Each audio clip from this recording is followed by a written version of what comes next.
Gather, veterans. It's time to join the fight. The long war begins.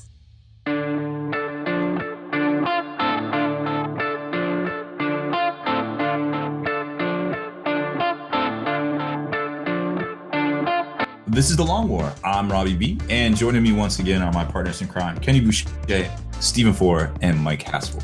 What's up, guys? Yo, Doug, great to be here. Hey, what's happening, everybody? What's happening, everyone? So, like we were talking about in the pre-show, I've recently discovered that I am Audible rich. I'm going to go buy all the Black Library books, audiobooks on Audible right now. You have 6 Audible credits confirmed. That is more credits than Oprah has. Yep. Now I just have to, the only thing holding me back is remembering my password again to sign in on my mobile device. So you can start off with the Eisenhorn trilogy if you're serious about doing the Black Library stuff, because those are solid. Do they have Brothers of the Snake? I really enjoyed Brothers Shameless of the Snake. plug. Why do you have an Audible account? What I think, do you only have one book in your library? I do. Mike Haspel. Yeah, Graveyard Shift. Thank you very much. Yep. I was like, I don't even have an Audible account, but I'm going to go get one to buy your book. Yeah. Oh, yes. I have that book. I'm listening to Oathbringer right now myself. Yep. I just finished Oathbringer like 2 days ago. And the end was solid. Like, paid off. It was good. All right, that's good. That makes me happy. I will allow him to proceed with his series. You have granted him permission to continue. There it is. Graveyard Shift by Mike F. Haspel, narrated by Michael Kramer. 10 hours. Yeah. Just so you know, that's solid. That's a short book, by the way. Wait, that's a short book? If you go to Oathbringer, it's like 55 hours. What? Wow. 55 hours? Yeah. That's like 2 days. Just so you know, I normally never waste a credit on a 10-hour book. I just buy them with my money. That's right. You know what I'm saying? Because like if I can get a 60-hour book for 1 credit, that's the money deal. All right. Let's go pro Audible tips for noobs right now. What are those? Well, here's another pro tip. They used to run this special all the time where you can buy 3 credits for the price of 2, but they've recently taken that off the website. You can't find it anywhere. Uh-oh. Right. And I was like, shit, what do? Literally contacted them, opened up a chat window, sent them an email, and they were like, okay, we'll give you the deal. I was like, yeah, you will, motherfuckers, or I'm going to cancel this bitch. That's right. But you know what I'm saying? So I guess, so if you can't find that promotion, all you got to do is harass them and they'll give it to you. Money. So what are the 3 books that I should get that you guys said earlier? Malleus, it's Xenos. Oh, that's that's Eisenhorn. Oh, you mean yeah. So it's The Way of Kings. Oh, right. Words of Radiance and Oathbringer. And you'll find it under the if you get confused, Stormlight Archive series. Because Brandon needs more work, so that's why he does, man. Dude needs to eat, bro. He's broke. He only got, I think they milked him they barely gave him $160 million for the option that movie. Yeah. I mean, damn, the dude's broke, bro. I mean, hobo change. That's right. Straight hoboing it up. A book or listen to a book. So obviously we're back. Nice. Yeah. Oh yeah, we're back. Well, I'm going to look at some Black Library titles too. So we gotta do that. So it's the week of Demons. I am super excited. Robbie B, my prayers have been answered. It's been which one? I think meeting you to get a new codex for me to crack out on for a couple hours before the show. It's been a few weeks. It's been like 2.5 weeks, and I started jonesing. Like, I need new content to read, to be excited about. So, oh yeah, it's this is a big codex. Now it's only got 19 stratagems, but it does have like 6 warlord traits for each faction. It has, the low key that we've already seen, all the normal special rules like the demonic special rule, the disgustingly resilient, all that stuff that you would come to expect. We got a little, we rickrolled ourselves because there was 1 page of points in here. And I was like, why don't they do this for everything? And then Kenny's like, yeah, they did that in the index. They don't really have options besides the demon prints. And I was like, dang it, this would have been awesome. So much potential here. Yeah, absolutely, dude. I was like, oh my God, the platform is set, but this is what happens when you don't, you're not experts on everything. It's No, impossible. one thing I at first glance I was kind of shocked about for a book that has so many specific gods, and so many specific factions that can come within it. 2 pages of stratagem seemed a little light. Not gonna lie, when I saw when Guard Astra Militarum has 3 pages, I was like, oh yeah, it's about to go down. We're gonna keep. I flipped over that second page and I was expecting more to read and they weren't there. So I think overall, yeah, it's still goodbye because people are going to pick it up. Oh. Obviously, we're going to talk more about it later. Right. Yeah. When we get to the pros and the cons, we'll let you know for sure. Like as a standalone book, how we feel about it, how it combos with other books and potential early word on the street for FAQing is. We're definitely going to cover it. It's not clickbait. We're going to talk about this FAQ. Well, if it's not that currently doesn't exist. We're inventing an FAQ. I like it. I like being on the cutting edge. If you're not first, you're last. Fact. That's actually insane. You can be second, third, fourth. Hell, you can be 5th place. I live my life by that. I was high on peyote when I said that. Well, it's true. There's actually a lot of decent releases this week. We got the Demon book, of course. AOS got its counterpart, the Maggotkin book, which is the pretty much Nurgle inclusive book right there for them, and some data cards or some of the larger format cards, the War Scroll cards. Chaos got their Demon cards this week. They also got the Great Unclean one. They got Mr. Snails. They got the trees, the Feculent Gnarlmaw, and also one of the heralds. Did you notice in the book to change the heralds' names too? They're all like something snazzy. You got to get that proprietary name, bro. You got to be able to, you know what I'm saying? Yeah, like Sneeze Balls Nutsack. Like I'm like, what? Dirty Mike and the boys. Yeah, people were literally saying that in my stream, Kenny. Like when I was talking about Lord Fethius, and they're like, "Oh yeah, Dirty Mike and the boys." And I'm like, yeah. The first time you mentioned that shit, when you were like Lord Fethius and the Filth Clan or whatever the fuck they're called, I was like, am I the only one who all I can see is Dirty Mike and the boys when you're saying that? Oh my god! It's like, do you remember back in the old Wrecking Crew days when we had that forum? There was that guy in there who posted his boss Grabnuts. Yep. The literal single best forum handle that like orc themed I've ever seen. Reminds me of that. Nah, there was some good days back in the old 40K Wrecking Crew forum days, especially the old MySpace. Check us out on MySpace. Wait, I got so many MySpace URLs back in those days, man. ROBBB. What is happening right now? And the Great Unclean one, of course, $140 kit. That looks to be very entertaining. We'll just leave it at that. Robbie B, does that kit also build the Rodicus? Mm-hmm, sure does. So it's a twofer. It is a twofer. 59 component kit comes with 2 different heads for the Great Unclean one, 2 different weapon options for the arms, which all have a use, and you can take them as points. There's 4 different entries for the Great Unclean one in the book, varying from 320 to 325 points, and then you do get Rodicus. He's 330 points. The kit kind of plug and fits, where you can switch out the arms, a little magnet tech. You can make it work with the different heads and the different arms. There's actually a piece that slides in the belly, or with like some teeth or intestines, depending on how you want to do it. So it looks like it's a very well thought out kit from what we've seen in the past, from going from the Bloodthirster kit to what we have now, even though it's only roughly 4 years, 5 years apart.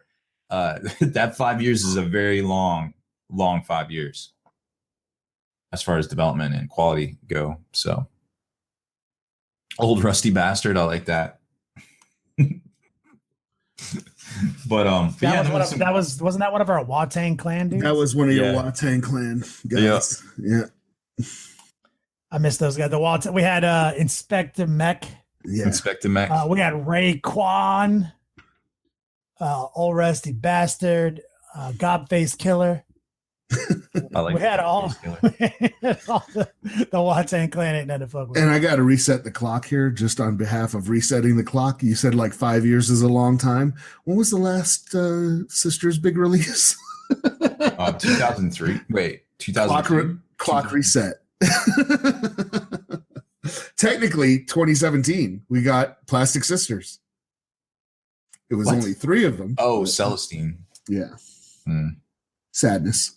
Well, if you're only going to get 3, let it be those 3. Let it be those 3. Seriously. They're doing more work than all the other sisters put together these days, I feel like. Yeah, true fucking story. Without a doubt. So this week, we've got a lot of stuff coming out. Well, going on pre-order at least. And here's actually my take on the whole situation. So we're about to see the whole cycle of Nurgle. This will be the second week and it'll all be out, right? My gut is telling me that on Sunday, we're going to see a preview for Custodes to come out starting on, hold on, let me pull up a calendar here. So I feel like on Sunday, the 21st, we're going to see, on Sunday, the 14th, we're going to see a preview for Custodes. GW likes to drop those previews on Sundays. I feel like we already saw that, though.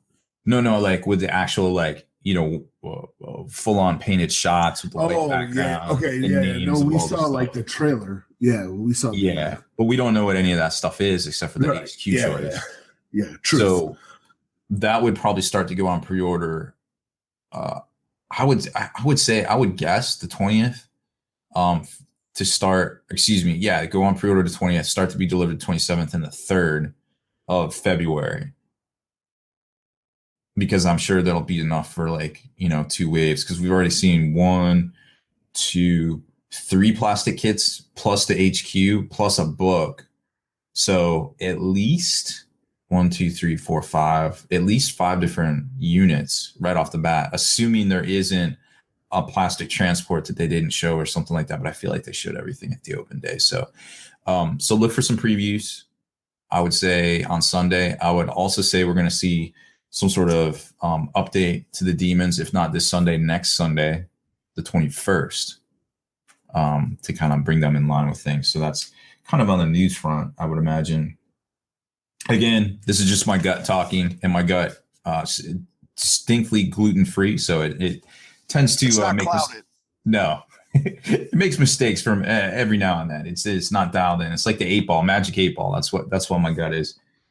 So going on pre-order this week is the Beast of Nurgle for $40 US, the Sloppity Bile Piper, Herald of Nurgle, $25. Nurgle Rotbringers, the Puskyle Blight Lords. Those are the crazy dudes with shields and spears riding on the bloat flies. Kit of 2 of those, $65. And for Nurgle Rotbringers, the Lord of Blights, which is just a Chaos Knight of Nurgle, basically just kind of standing there, for $25. And that is, I feel like we've seen all the Nurgle stuff, so I feel like that is the rest of the Nurgle releases that will be completely out released by the 20th. So don't know what's next, but I'm sure GW will let us know very shortly, for sure. And I think that's all we got. And if you play Magic, there's a pre-release this weekend. So if you're going to your local game store to play 40K, there might not be room. Haspel, I heard you were at a tournament this weekend. Yeah, we played in a Shadespire Tournament. It was our first one, kicking it off, just trying to feel out. Right now in the competitive scene, there are really 2 different formats that are emerging. One is kind of referred to as the skirmish format, where you play 45 minutes for one game, and you go by points differential. And the second format is what they're using at LVO, and it's like the Grand Clash format, where you get 90 minutes round, and it's best of 3. So what's interesting about it is that because it uses points differentials for how many victory points you have at the end of the games, it kind of changes the meta, because there are cards that you would put into your deck that for a competitive scene that you would never use in a regular thing because they're really hard to achieve and they're really risky, but they give you a ton of glory points. So in a competitive scene that uses a points differential, if you can win by 5, that's better than winning by 1 because it could cost you the tourney. You know, myself, I did all right. I broke even, so I came out 0. But I think I was maybe 4th or 5th. I don't remember. But it was an absolute blast. And here's the crazy part about that tournament is it was on Monday night. Like, you know, that's unheard of for a Games Workshop game. That you can have a tournament with a good turnout on a Monday night. You know what I mean? We started at 6, we were done by 9. Nobody went overtime for any round. How many rounds was it? 3. Wow. Yeah. So I absolutely adore that game. I can't say enough good things about it. And I just have my fingers crossed that when they come out with the next 4 expansions that are supposed to come out this week, rumor has it that the Skaven come out in February. I just hope that GW has done their due diligence on this and have maintained the balance and everything works. And I think they will, because with every expansion that comes out, there are universal cards that everybody can use. So it almost be, to draw a parallel, it almost be like if every new codex that came out not only had stratagems for that army, but also had stratagems for everybody that everybody could use. So you'd be like, hey, maybe I'm not super salty about the Demons Codex because there are Grey Knight stratagems in there. You know, but they wouldn't be specifically Grey Knights, it'd just be generic. So I think that really helps Shadespire achieve balance closer than anything else they've ever done before. And I'm really super gung-ho about that. So it was a lot of fun. I'm looking forward to more of that stuff. GW has gone wholesale, just all in behind Shadespire with organized play kits, all kinds of stuff. And instead of releasing like some of the other games that they've done, not GW has done, but some other games in the similar format, like Attack Wing and stuff, they've given out special cards at events like Gen Con or whatever that were way more powerful than the normal cards. So if you had the Gen Con special card, you could just handle people. And so far, GW has not done that. They have released alternate cards, but all that's different from them is the artwork. The rules are not different. So it's there if you're a collector and you want those extra cards, you know, the cool alternate artwork cards, but you don't need them to play the game. So I'm really hoping that GW just keeps going with this, because it is such a solid game. It is so much fun. And hopefully I'll be able to... What warband do you play? I play them all, but for my tournament, I'm prepping for LVO. I'm going to play Orcs. And shit! Yeah, wow. And that's something like you'd never hear. This is a game where I actually play Chaos, you know. But yeah, the Orcs just fit my playstyle for this, and that's the cool thing. Each different warband plays completely differently than every other one, and I guarantee you, if you guys picked up Orcs, you would play them completely differently than I do, because it depends on what cards you put in there, and so you can match the thing to your play style. It's just really just completely fantastic. In fact, some of you who are going to the Long War Doubles may get to see Shadespire in person, because I'm bringing all 4 of my war bands. I'm bringing the boards. I'm bringing the whole game, and I will demo it to anybody who wants. It'll take about 40 minutes for me to show you, and then what we'll do is we'll turn around and play the exact same game again, so that you'll be able to figure things out on your own. It's really quick to play. The rules, once you get past all the examples and everything, the rules fit on one page. So it's just honestly really good. I do have some things to talk about with the Long War Doubles. We do have a couple of changes that came to light after some folks asked questions.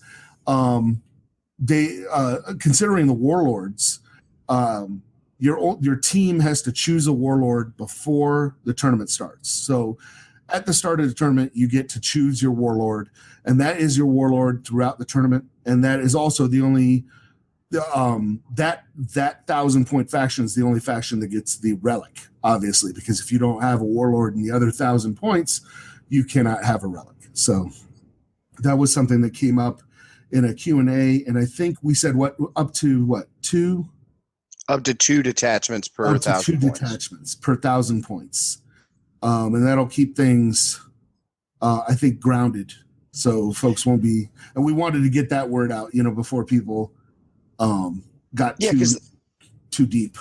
The main concept with that too is right now every tournament standard is 3 detachments per 2,000 points or 1,850. Now you're saying there's 4 detachments per 2,000 points, so you're actually netting an extra detachment, and it still gives people flexibility with what they want to do, and it's right around the corner, dude.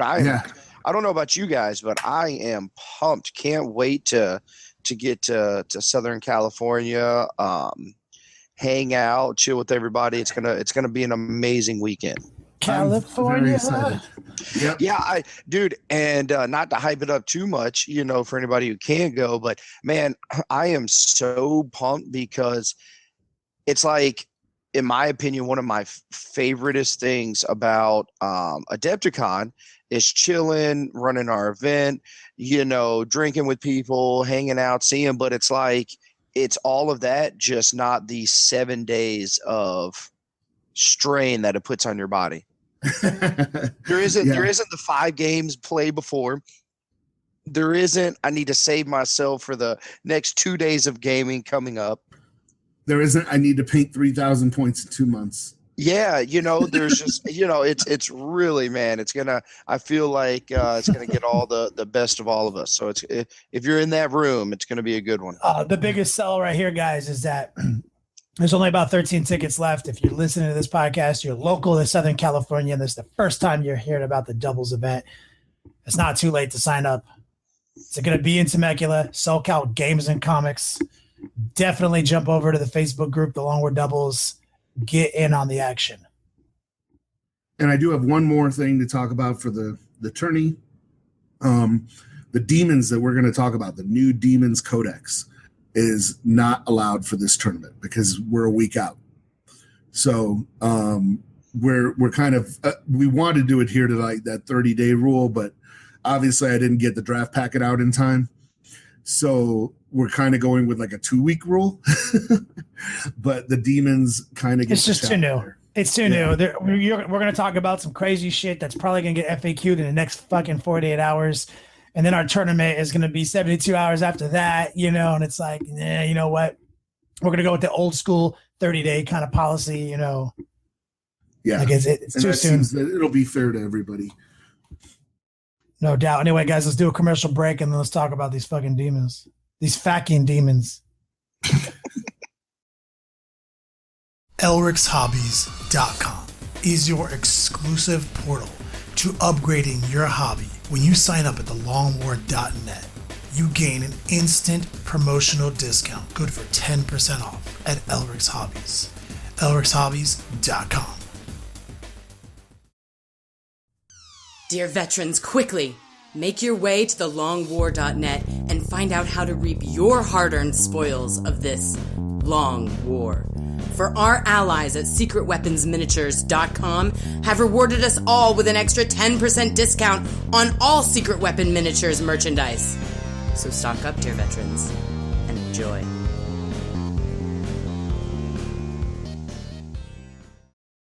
Veterans, I've got news for you.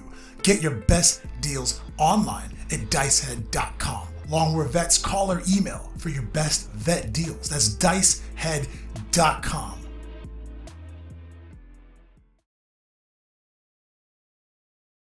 And we're back.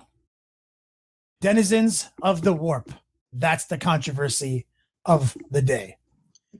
Well, I mean, new stratagems are pretty good.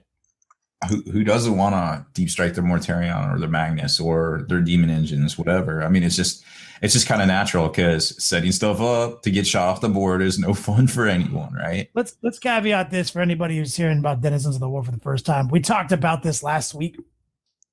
Is rumored. We didn't have. It wasn't one of the ones they took a picture of for us, but the rumor was that you would be able to deep strike demon units, demon keyword units for 1 command point if they were 8 power level or below, 2 if they were above, and it actually had an asterisk in the rumor. It said unrestricted. There's no further restrictions. So we were like, is it going to be infantry keyword? Is it going to be what? So since then, we've gotten to see it with our own eyes. It is indeed unrestricted. It is indeed demon keyword. So that means the best things that you're going to attach this new stratagem to are not even in the demon faction codex. And there's a lot of controversy on the internet. People are like, oh, you can't use stratagems from other codexes and different codexes. You actually can. The thing is that the best units to receive this new stratagem are not in the demon faction.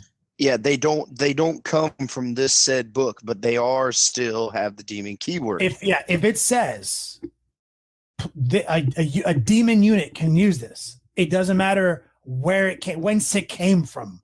If it's in your battle forged army and you have unlocked said stratagems by taking a dedicated faction attachment, they're available to the whole force. That's how it is. That's how it's been played. That's how everybody's playing. That is not new. Well, what is new is having the power of Deep Strike available to you for a single command point or 2 universally amongst anyone with the demon keyword. We've already said Deep Striking is probably one of the best special rules in 40K right now. And what about Magnus? What about Mortarion? Now they don't even have to set up on the table. That's the big controversy. Go. Someone talk about it. Well, first off, we are talking game changing. When Magnus came out, he was god tier, tabling fools. When he could get his buffs up, this and this, but slowly, or not even slowly, but very rapidly, we found that if Magnus doesn't go first, he just will not survive. Conversely, when Mortarion comes out, he has built in a little bit more buffs. He could also, so he can withstand a little better than Magnus, but he can also get Super Saiyan buffed up and be very survivable. You're telling me now, as an opponent, that Magnus and Mortarion never have to see the board as a NID player. That's what I put my chips in for a while, at least from what I can see. I'm going to be playing NIDS competitively, and I'm so happy about it. I always, every game I play, get to play with the 2 Hive Tyrants I brought. There's never a chance that I don't get my first. Because they can deep strike. That's because they have wings and they can deep strike. No one can take that away from me. I used to say, damn, I got to bring 3, just so I can have 1 alive at the end of the turn, at the end of turn 1 or this and this. So it is very, very powerful. Kenny, you made an amazing point earlier. Is actually something I'd never heard of through any of the communications and channels, talking with players across the country. Being able to have a universal stratagem for everybody to allow people to have deep strikes, have their units be able to deep strike, is the smartest thing I've ever heard in my life. Not going to lie. It's so intelligent and so smart that it could fix Alpha Strike armies to a T. You cannot build a Alpha Strike army, a 2,000 point, shoot your shit up, table you firepower army, if everybody you played in a 5-round event kept 1,000 points in reserve. No, that's impossible. And that's the point. And that's kind of like the pros and cons of Denizens of the Warp. Is what I see in Denizens of the Warp is immediately protection against Alpha Strike. That's why I like it. I don't think there's a problem with it. I think being able to protect yourself against Alpha Strike and play with your models is good. Yeah. So I think that maybe a fix for the game in general would be a universal stratagem like the command point reroll, the interrupt stratagem, and the auto pass morale stratagem. Let's get a new one in there, Teleportarium. Yeah. And, you know what I mean? And let's do it. Let me go down this rabbit hole just a little bit further to make sure people understand why this is so good. And why? Because immediately, if people don't understand, they're going to say, well, wait a second, guys, you're idiots. If you keep more stuff off the board, all that's going to do is give those 2,000 points just fewer targets to shoot at so they can pick it up easier. It's like, no. First off, just imagine if the boards that you play on, when line of sight blocking, with shit in the center, with ruins, if you only actually had to hide 1,000 points of your army, the terrain on the table is plenty. Usually the shit that gets blown off the board is the stuff that it's like, I've already taken up the space with this. Looks like this guy's gonna have to be in that. Look, you don't need to worry about that anymore. This is an amazing idea. It actually brings engaging back into the game. I am going to be here. I'm going to put units to the left. I'm going to collapse a flank, all of this. So to bring it full circle, obviously, anything that's in this Chaos Demon book is nowhere near as powerful unit per unit as Primarchs. Period. It just doesn't exist. Okay. And especially is so strange that this comes out and both Primarchs have the demon keyword. I mean, I don't know. I don't necessarily have a problem with it. I don't care one way or the other because I don't truly have a dog in the fight. Whether I think this specific rule should be in effect of you cannot deep strike this. It is 100% going to be abused if it is possible because, people play Magnus. Dude, I think Magnus actually hasn't been on the board in forever because there's just enough firepower. Magnus is he's a liability. I want to play Magnus. It's just he's a liability because he's guaranteed to get got turn one every game, all day, every day. So the question is, if my Hive Tyrant didn't have wings, didn't have that ability, I would not be playing. You wouldn't fucking play him. You're telling me? So for anybody who says, "Well, that's bullshit. You can't do this," we're like, wait a second. I want you to know, a Hive Tyrant is in that powerful enough range, But literally, if he cannot deep strike and not get alpha struck off the board, I would not be playing him if I did not have that ability to keep him off the board turn one. If not, he's unplayable in 8th edition. So I feel like it behooves Games Workshop to actually leave this rules as written so that their $115, $130, whatever they are, models, they actually, sell them. And these people that spend those hard-earned dollars on these models don't get feel badsies, and they get them and they're and that's the whole point is feel badsies. I'm glad you said that, Rob. I think that you're right. It's all about feel badsies and feel goodsies, right? It's the worst feeling, Rob, when you have this awesome fucking model that you love and you never get to fucking play with it because it gets got every fucking game before you even get to move it. Yeah, and then say that it's $115 model that took you many, many hours just to put together and then paint. Yeah. Like nobody wants that. That's why I'm like, yo, let's just make it let's get a new universal stratagem in here. Cause I think this is amazing. This makes me want to try all sorts of weird combos out. And the only reason we're talking about the FAQ guys is the early word on the street is courtesy of Frontline Gaming recent episode. I think Signals from the Front Line from their live show on Twitch. They were talking about it. They were entertaining some questions from the audience, and Reese, who obviously couldn't comment too much because obviously NDAs are in place, he kind of let us read between the lines, and he was like, I would say, like, I'm highly paraphrasing and misquoting, but he was along the lines of saying, if I were going to go to LVO, I probably wouldn't design my list with the list design of Deep Strike and a Primarch. Well, at least he's, kind of getting in front of it so people don't. So obviously, without telling you what's happening, he's telling you sort of what is happening. And then there's been some more controversy, not controversy, just more intelligence was being gathered on the Competitor 40K Facebook page. And it looks like they're going to be what people are advocating for, who are at least somewhat associated with Frontline Gaming, who might not have signed the same NDAs, is Demon Faction keyword.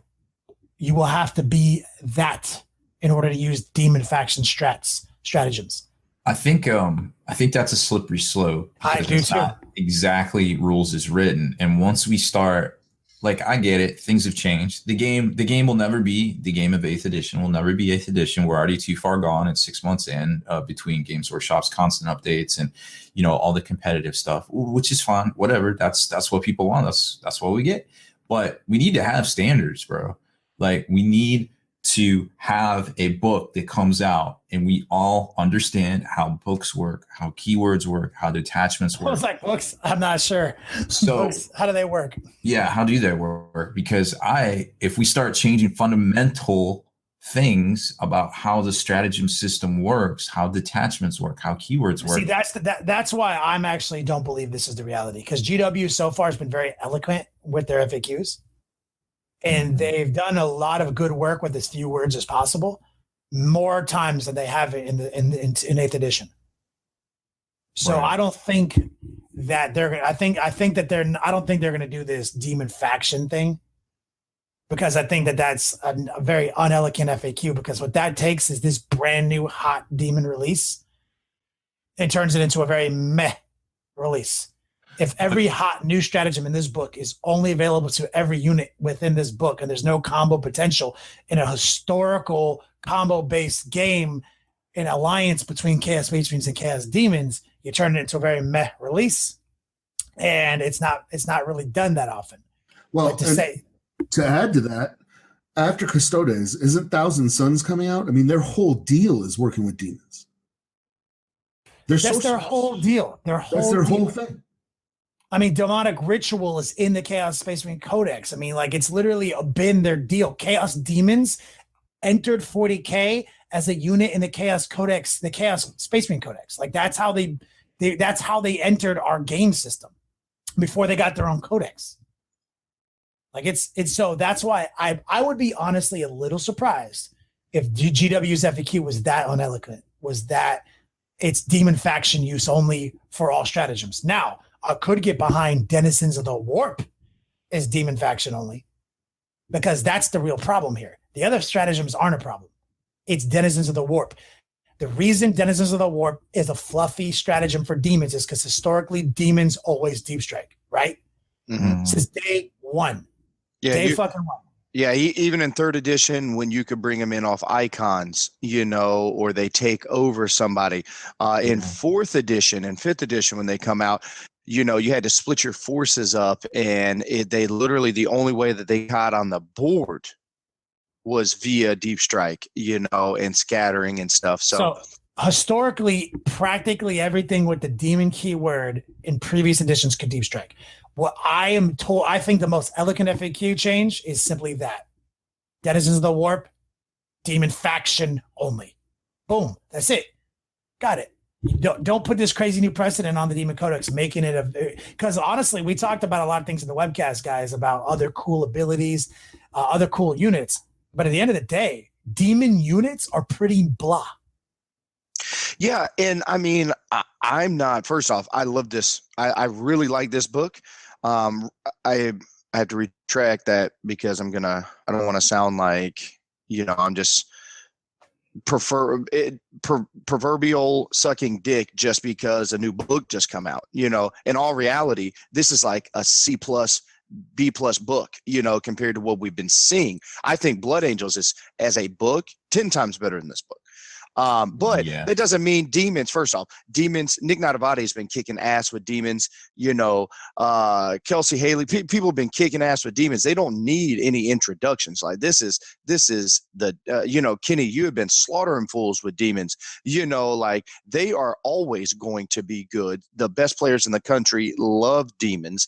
And they will still be winning tournaments no matter if a book is amazing or subpar or anything else. So that's I'm not saying Chaos Demons suck. I'm just saying, as I have sat here on my couch right here, every Wednesday when I get a book in my hand, I look at it and I'm like, wow, this is great. Wow, this is flashy. Wow, these stratagems kick ass. I have to admit, at a first glance, this book is truly, it's Cult Mechanicus. There isn't anything truly, really flashy. So the 19 stratagems. You're right. Cult Mechanicus looked real strong and flashy, but on the table they really struggle to do what they need to do. Yeah, and to be honest, like their Forge Worlds aren't that strong. they're for the units. So yeah, everybody loves a -1 to hit, but if your units, don't have their true defined place on the battlefield, who really cares if you're at a -1 to hit? If so either way, out of the 19 stratagems, we want to talk about like the one of the 19 stratagems they have is a 10. That is Denizens of the Warp, right? Literally, that is a 10, scale 1 to 10. The next closest thing they have is what, +1 invulnerable save? And the +1 invulnerable save can't be stacked with any rerolls. So like if you use that on a Zinj person who rerolls ones, they can't reroll the ones. Mm-mm. Yeah, so I mean, like, it's mini nerfed. And then the other stuff, they have some random, okay, cool. They got some, I really enjoy some of the corn ones. I think the Nurgle ones are absolutely overcosted for 2 command points. And we're talking about command points. And the reason why I get so adamant about stratagems, you guys have heard this spiel. It's like the first thing I do when I open any book is I go head straight to the stratagems. I believe I value command points so much and stratagems so much when I'm building a list. I mean, it's unbelievable. We talk about all the time, like, what is a command point actually worth? If there's a chart to buy, 1 for 45 points, 2 for this, what would it be worth? For 2 command points, for example, Nurgle gets to reroll 1s of their basically feel no pain. Yeah, that one's a little hard pill to swallow. That is 17% chance is worth 2 command points. Absolutely not. Maybe for 2 command points, I want a +1 to my feel no pain. That's a little better. But there's probably reasons, because you can combo Nurgle demons to get like +2 to their cover, and stuff like that. So having +2, you're going down to a 4-up, 5-up reroll 1s that are -1 to hit. That could be kind of tough. Yeah, I'm sure it is, but it's overcosted. You want to know? Literally, it's overcosted. That's not even like for 2. No, like, I mean, furthermore, like for 2 command points, you heal D3 wounds. Like literally, the stratagem says, I'm pulling another book, for 2 command points, your model heals D3 wounds. If the unit has no wounded models, you get a single model back with 1 wound left. For 2 fucking command points? Out of here. You could get a whole bloat fly or something like that back. With 1 wound on it. 1 wound, you don't get a whole bloat fly. You don't get it. Yeah, so then functionality wise, he's going to have his full allotment of attacks, etc. But you have to take the wound on that guy if more wounds come in. Yeah, he's the first bolter fire. I mean, it's So not everything, not all stratagems are created equal. Not all chaos. That's what we're saying. This is, if you objectively take a look back at Demons, it's pretty meh. It's only when you think about the game as a whole, as it's been since 6th edition now, which is a combo game based on other alliances that you make and finding the best combination and the best wheels to interlock so you create something that's greater than the sum of its parts. That's the game we've been playing since 6th edition. That's what Demons do. And that's why I don't believe they're going to make this universal ruling in the FAQ that's going to change all strats to Demon faction. I think Denizens of the Warp needs a restriction, because it's too unbalanced if only one person gets to do that type of exploiting, especially when like Eldar stuff came out where like you can only do it to 1 unit and shit, where it's deep striking. I think that you are right. It is very challenging to find a lot of the combos and a lot of the gems, so to speak, which, not just the gem, but the good stuff in here. It's hard to find. Like, you got overlapping rules and things. And now I would say that there's more nerfs to the Demon book than perhaps. Yes, we're overlooking the nerfs. That's a great point, Rob. We're talking about Denizens of the Warp, this huge buff, but Demons just lost officially something that was already being ushered out, which was the effectiveness of Brimstone Horrors and the Chainstone. I mean, that's gone. Brimstone Horrors, or horrors in general, have changed so much in the past 6 months, and now they're changing again to where they have a set invulnerable save, which for Brimstones is going to be a 6-up. Now they're still great to take up space on the tabletop, for 30 points for 10 of them. That's unheard of. They still, like I can't. They still do. They have a role to play. Yeah. It's like conscripts had a role to play. Now they don't have that role anymore. No, their role has changed. Their role used to be, we are unnecessarily difficult to kill for our points, and we take up space. But conversely, we can't kill anything. We have one attack. We hit on 5s. We're strength 3. Like, we can't kill anything. But now they are straight fodder. So that's a fine role. That's okay. They're fodder, but that's different. So they're not. So now all of a sudden you're like, that's 3 points a model. 4 points a model is a cultist who can double tap. Okay. Oh shit. A lot of these lesser demons went down in points. Like now pink horrors are 7 points now. And you're like, oh, all of a sudden you're like, maybe I should take other demons and fill out my roster in different ways. So there's been some huge debuffs. Yeah. And I mean, there's a lot. So, I mean, I don't want to, I have plenty of positive things I want to say about the book. Mm-hmm. So if you guys don't mind, I'd like to go down that a little bit. I believe some of the cheapest battalions and brigades that you're going to get is going to come out of this book. I believe that you're going to be able to boost your command points up. I look at that a lot when I build my NID list for Gene Stealer Cult. I add in a battalion, a Gene Stealer Cult under 300 points. You're going to be able to do that same thing. Pick up 2 HQs and 3 squads of 10 Brimstone Horrors for under 240 points, and you're going to be able to get a lot, for that, in my opinion. Yeah, that's the number one thing. I mean, I still try to take. I take a battalion. I take a demon battalion because it's cheap. Get those extra points. I do it every day. Yeah, I mean, dude, like double Herald and 3 squads, 3 squads at 10 demonettes, Brimstone Horse, like that's great. I want to showcase one god in particular, like Slaanesh. I believe that the biggest bump out of any of the gods is literally Slaanesh. I think they were shit before, and I think they are amazing now. Robbie B, how many books is this in the 8th edition? How many codexes?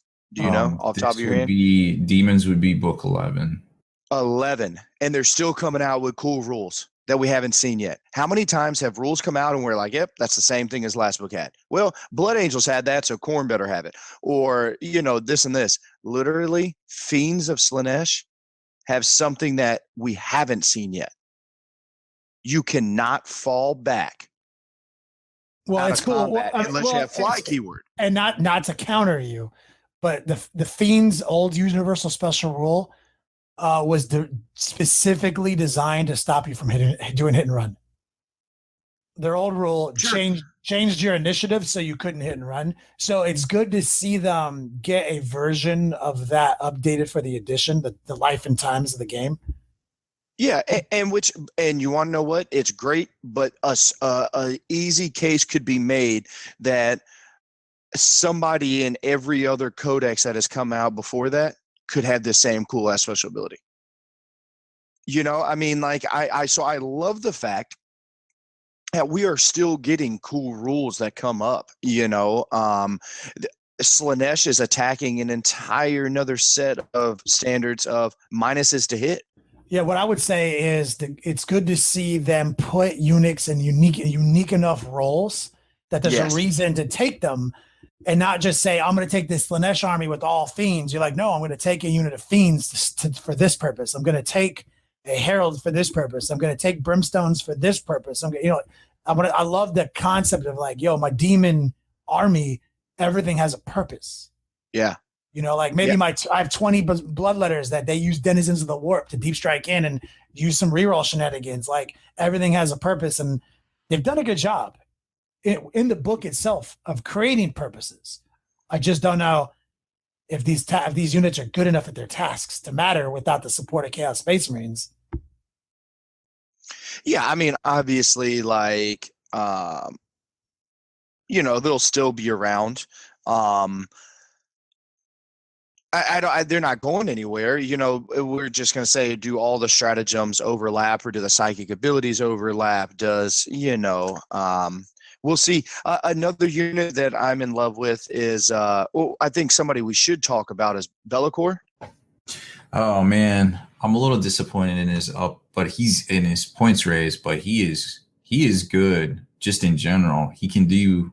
He is not good. I'm sorry to tell you this. So he's good in a league if you're trying to abuse the league rules. Yeah.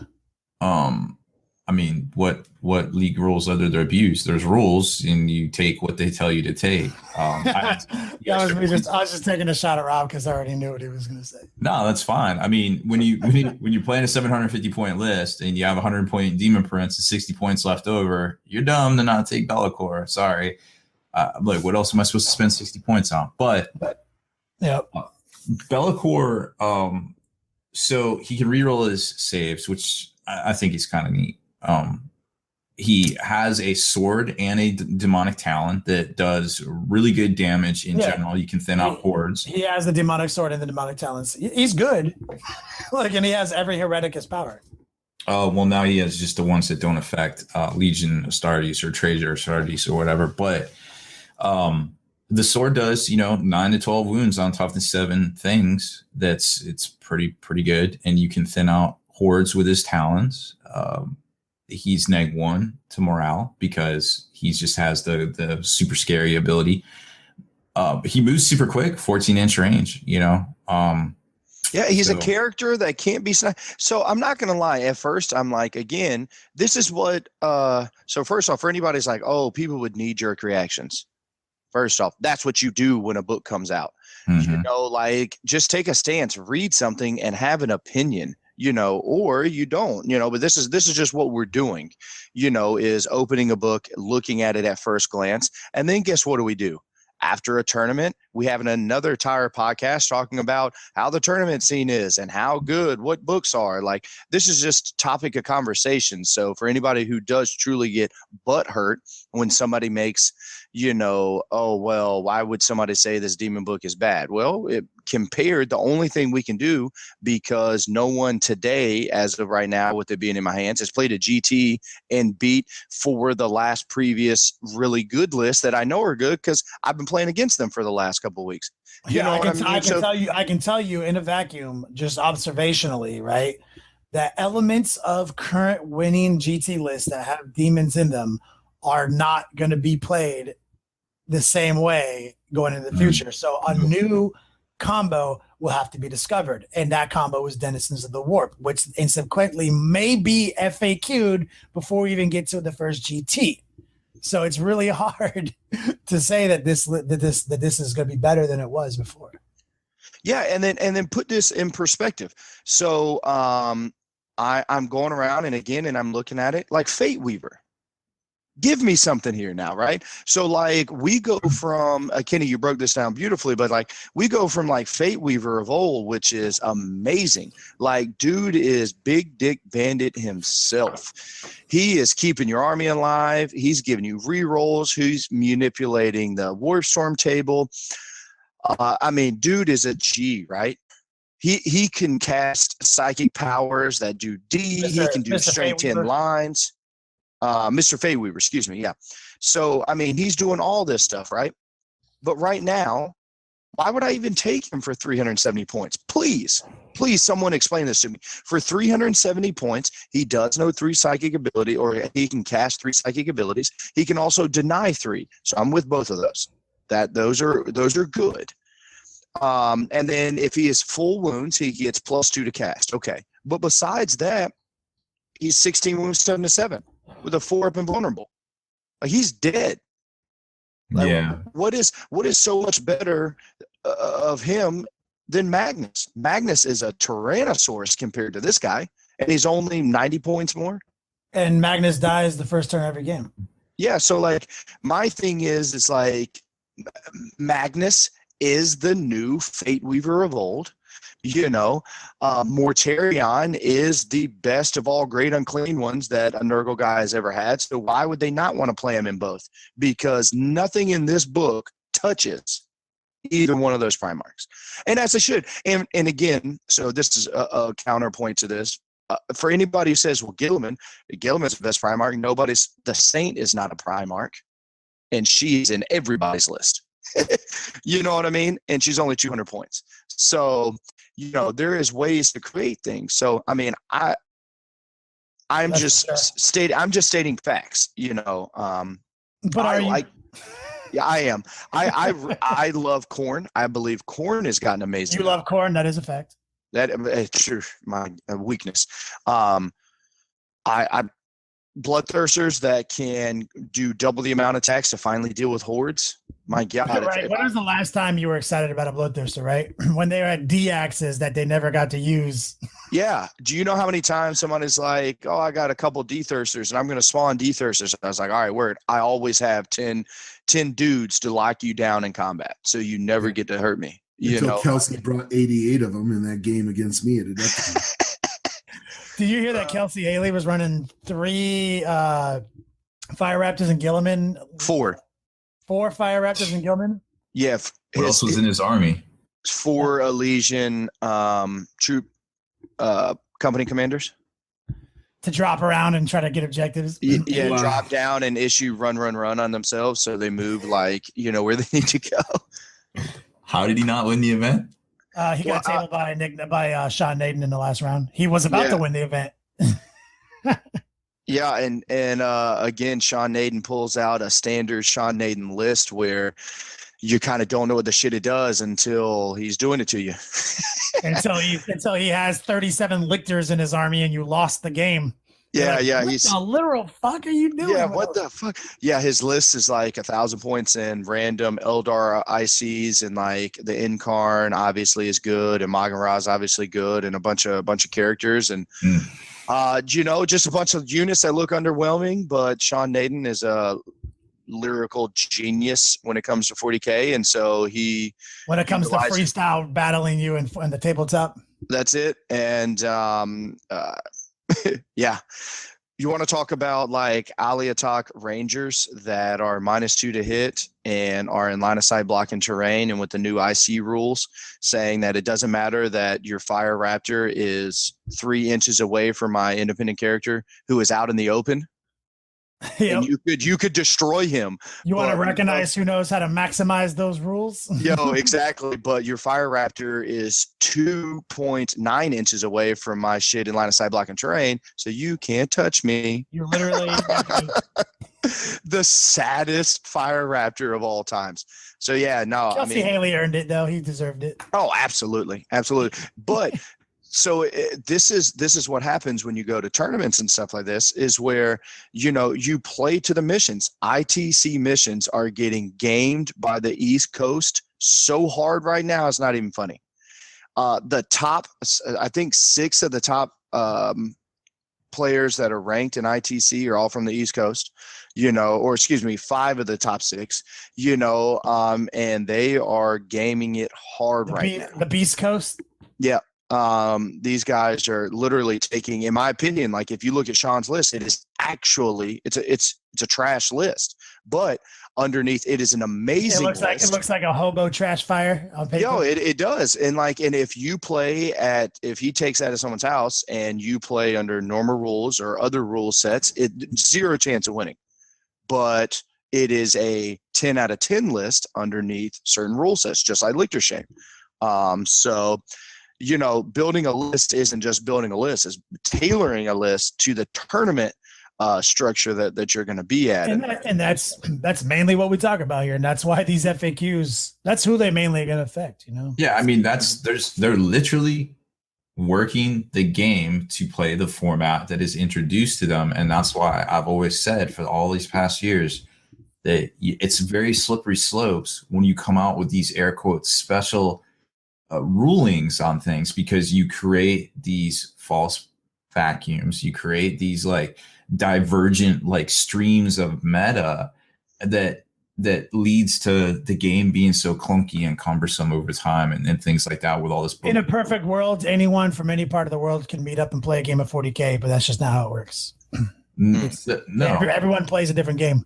Yeah, it's like, hey, what rules are we using? Are we using this? And it's fine. And it's been happening for enough years in a row now that's fine. You've got this divergent meta, and we just warn people like that. You have to be aware of that when you go to these events, and you even have to be aware of that when you come to our event, here in SoCal next week, the Long War Doubles GT, because it's a different meta as well, because we have about 50% hobby score and 50% battle score.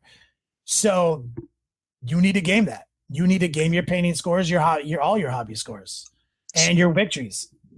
You know, I will say that so last year to DetriCon, you know, Hassel does an amazing job every time that the packet comes out, and we start talking and trying to describe to people what a non-bringing the hobby back list looks like, right? And then giving examples of what an amazing bringing the hobby list looks like versus a medium, whatever, right? So Robbie B and I are chilling, and I'm like, well, wait a second, what is actually cheesy right now? And I'm like, you know, is 35 mortars, is that big a deal? 2 vultures do more firepower now than 34 mortars. Okay. So, well, what about smite spam? Well, that kind of is in the process of trying to work its way out or whatever. You know, like I actually in 8th edition and how my mindset is and the list that I build, I have to, full disclosure, I don't believe anything is cheesy. I think the game is so, I don't care if I go to a tournament and the guy brings 4 blame blades, doesn't bother me. You know, like it's 8th edition. I don't know if it's just because it's wearing on me, but you know, I played against 30 Dark Reapers, you know, with 10 singing spears that hauled ass across the table, and I got turn 1 assaulted by 3 units on top of the firepower. That's kind of, you know, but so I don't know if GW is finally just training us or with these rule sets or anything else that, you know, you play enough against enough Magnuses and Mortarions and Gilliman that it's like, yeah, guess what? At the end of the day, you killed a Mortarion. But that's tournament thug life. I don't go to a tournament if I don't have an answer for all those things. And then what happens is that I have an answer for those things, and then somebody has something I never thought of, and I didn't have an answer for it, and I lost. Yeah. And that's what keeps me coming back. That's true. And I guess thinking about it too, Kenny, is like using Nova as an example. You know, most people know what I took, 144 conscripts, 30 mortar teams, 2 Xiphons, some Rattlings, and whatever else. And I played a plethora of armies. Dude, I played Gene Stealer Cults. I played Magnus and turn 1 assaulting Warp Talons. And I played against Other Guard and a full-on Sisters army that was badass. And Grey Knights paired with mortars and all this. Do you know what all those armies had in common? They were all against Incarn and 40 Scepters or whatever those Eldar things that are Shookman was playing, amazing units. And so either way, they all have in common, they all killed 60 to 80 conscripts turn 1. That's what they did. People's entire armies, that's what it does. And so then I realized we're all doing the exact same thing. The exact same amount of shit is going to die. And, you know, so nothing bothers me anymore, I guess is what I'm trying to say. Makes sense. And that's a competitive level. That's different, right? Mm-hmm. I appreciate that. I'm right there with you. I don't leave the house to play 40K unless it's 3 games in a row at a tournament against people I've never met before. Yeah. That's kind of my lifestyle right now. But I think we did it. I'm sorry. I do have one more thing too. I'll just get mine out of the way real quick. I just want to make sure I took a couple seconds on the show tonight to give a special shout out to my man Stuart Chapman. He's in Europe, and dude is a beast. We linked up on social media, and he's hooking some Death Guard up, a Dreadclaw, matter of fact, that is going to be seen in battle reports coming soon, but in a cool Death Guard army that I'm building on top of one of the other billion armies that we all have going on in our Beats lab. So Stuart, man, just wanted to give you some love. Yep. And for me, what I wanted to throw out there is a while back, GW used to have like a quarterly magazine called Inferno. And it had, some comics and short stories and stuff in there and everything. It was actually pretty sweet. They are resurrecting Inferno, which means to any aspiring artists, writers, etc., they are thirsty for content right now. And the Black Library has opened up its submission window. This does not happen as often as you would expect. They're usually pretty closed off and very insular. So if you've ever thought that you could write a short story for the Black Library, this is your chance. They're looking for stories set in Warhammer 40K, in Age of Sigmar, in Necromunda, and in Blood Bowl. So they have a whole thing. If you go to Warhammer community, they have the whole submissions page there, the terms and conditions and everything. And honestly, if you just heard about it today, you only have like maybe 4 months to do it, because the window closes on April 10th. So you have plenty of time. And it's a really good opportunity. There's a whole slew of writers, a lot of the newer writers. David Annandale, I think his name is. A lot of the newer guys came up out of doing these like short stories for the Black Library, and now they're writing regular novels and doing audio dramas and all kinds of other stuff. So if you have an interest in doing some franchise fiction for the Black Library, it is out and it is open right now to everybody. So does that mean you're going to be dropping some franchise fiction on us?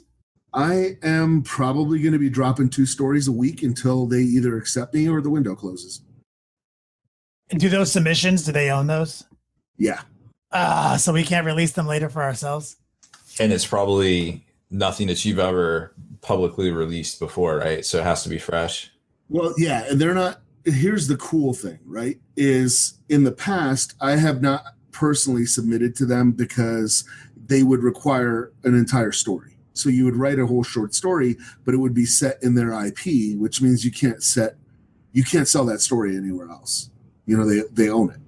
So that was kind of disappointing, and a lot of people just won't take that chance. What's really cool about this is they're not asking you to write the entire story.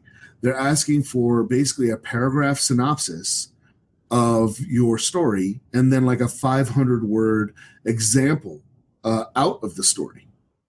You know, like a piece of the story, a snapshot of the story that's 500 words, and it doesn't have to be the end. It doesn't have to be, you know, it just has to be a 500 word clip to show that you know how to write and that you can, you know, do grammar and commas and stuff like that.